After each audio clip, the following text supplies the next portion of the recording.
Ay mga aldaw tourists, Or should I say, good day, tourists? I'm Diana And I'm Alicia, but you guys can call us Ate Ganda. from MNC Traveling, and we'll be your tour guide for today's spiritual tour.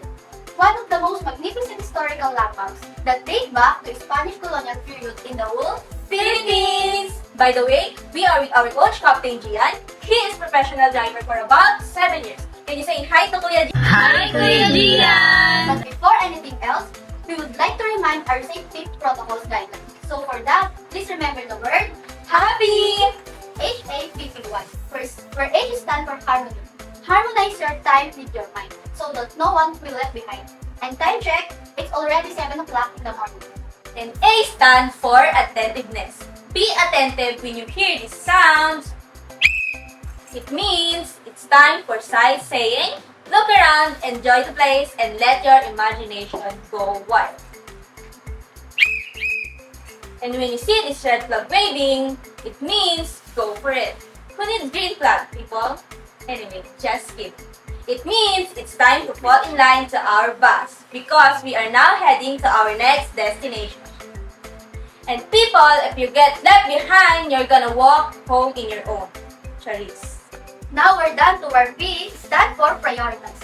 Now, people, when I say always, I mean all the time, always prioritize your belongings and health. Do not keep your belongings unattended and prioritize your health. And if in case of emergency, don't worry because we have our first aid kit. And another P stands for proceed.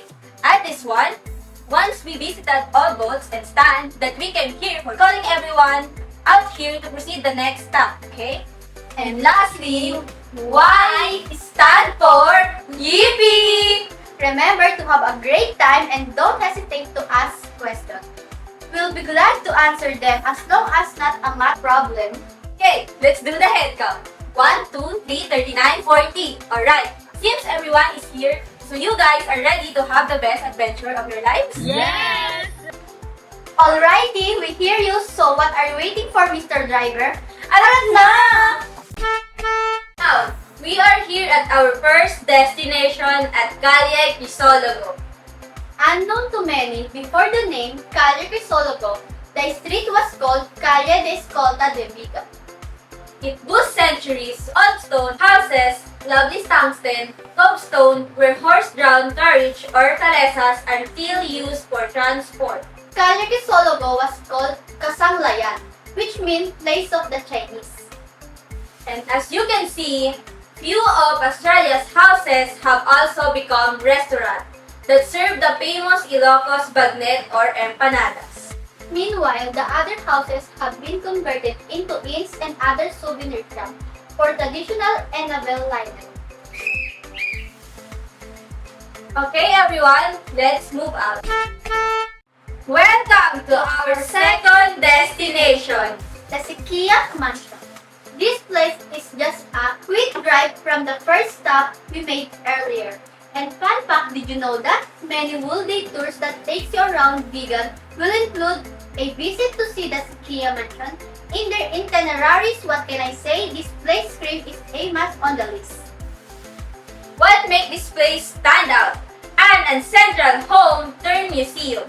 Sikia Mansion give tourists the feeling of going back in the time to experience the real lives of high society life during the 80s. And everything you see within the house tell a story of a century all from its place to its holes. It's actually quiet work. It seems you guys will see dozens of artifacts, painting, and furniture around the mansion.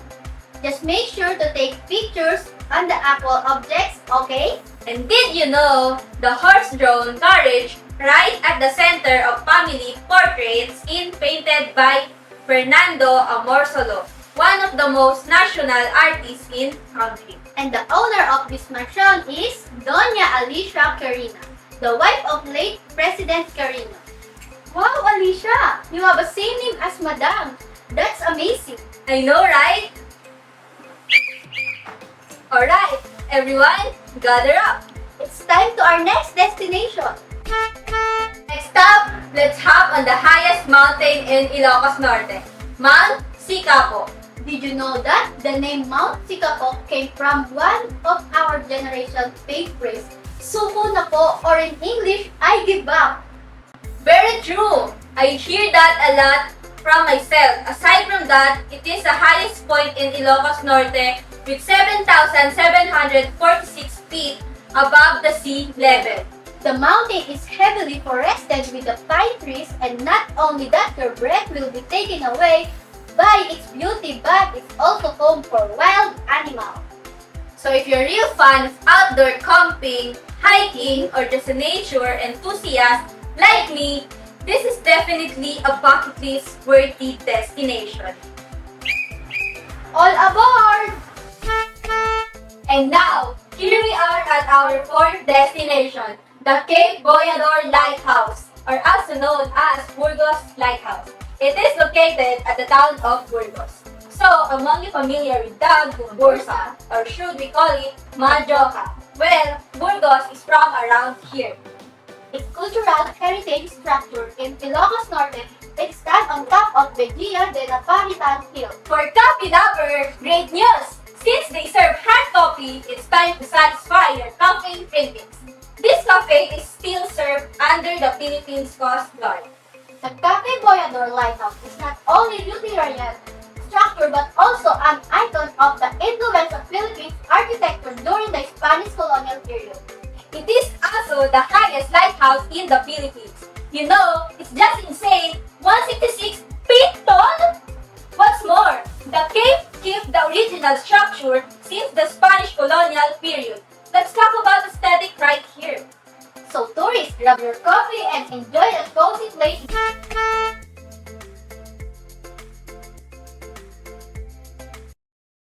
Time is up, tourists! Now, that was an adventure film. Gather up, tourists. It's time to go back to your hotel. Now, we are done with our temperature check. Now, to make sure we did left anyone, let's do the head count again. 1, 2, 3, 39, 40. I think that's everyone. Alright. That was a very wonderful travel with all of you, our dear tourists. You were all amazing and I hope you enjoy your travel with us.